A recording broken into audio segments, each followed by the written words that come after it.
Halloween is right around the corner and the kids are getting ready to dress up. But is your child's costume safe? Consumer correspondent Susan Koeppen put some popular costumes to the test. Good morning. Good morning, Harry. Costumes catching on fire because of candles can be a big hazard on Halloween. So we set some costumes on fire to see just how fast they would burn. Trick or treat! It was Halloween 2000. Zoe Smith was dressed as a beautiful little princess. We had lit the luminaries and the jack-o'-lanterns. Everybody was dressed in their costumes, and I said, "Oh, I got to get your picture." Seconds later, Zoe's costume was on fire after it came too close to a candle. All I remember was looking out and realizing flame to ball of fire was so fast that by the time I got to her, she was engulfed. I remember looking down and seeing fire all around me, and my mom coming out, and we did this stop, drop, and roll. Zoe suffered second and third degree burns. Her costume melted into the sweatpants she was wearing and into her skin. There was nothing that could have warned me that it was going to be that flammable. Halloween costumes must meet federal flammability standards, but it doesn't mean they won't burn. With the help of Underwriters Laboratories, we set several costumes on fire using candles and lighters. All of them are currently on store shelves and were purchased from popular retailers. This pumpkin costume, made out of polyester, was slow to burn, and the flames self-extinguished several times. When we tried to burn this skeleton costume, it was difficult getting a flame to catch, but eventually the plastic caught on fire and burned. But watch what happened when we put a flame to this princess costume. It ignited right away, and in just 42 seconds, half of the dress had burned away.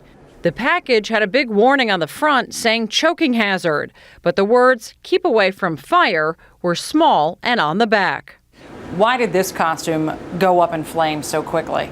The construction of this costume is different than others. It's more frilly, it's a synthetic material, so this one burned rather rapidly, very rapidly in fact.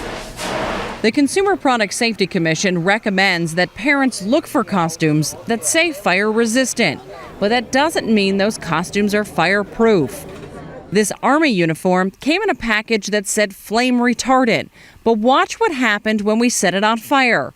The costume lit up and burned quickly. We put the fire out after just 50 seconds. If a costume says flame retardant, it doesn't mean that it's fireproof. That is a real important point. It'll probably burn a little slower than if it wasn't flame retardant. The costume Zoe Smith was wearing was eventually recalled by the government, but she still lives with the physical and emotional scars of what happened that Halloween night. I thought we were safe. We learned a lot the hard way, and I'm just hoping maybe we can help other people not have to learn the lesson the way we did.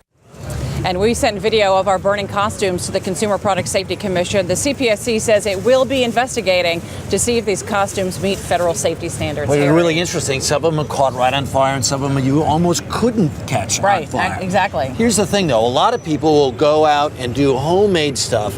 What are the things you need to be paying attention to in terms of safety and if you're going to make a homemade costume? If you're making a homemade costume, use fabrics that are inherently flame resistant, like nylon and polyester. This ghost costume, probably a bad idea. 100% cotton, it can burn quickly. It's also big and billowy. Right. So if you go over a jack-o'-lantern and there's a lit candle in there, you wouldn't it could even catch know on it fire. until it was probably too late. Right. So make sure the costumes are also tight-fitting. All right, very good. Thanks very much, Susan Koeppen. Do appreciate it.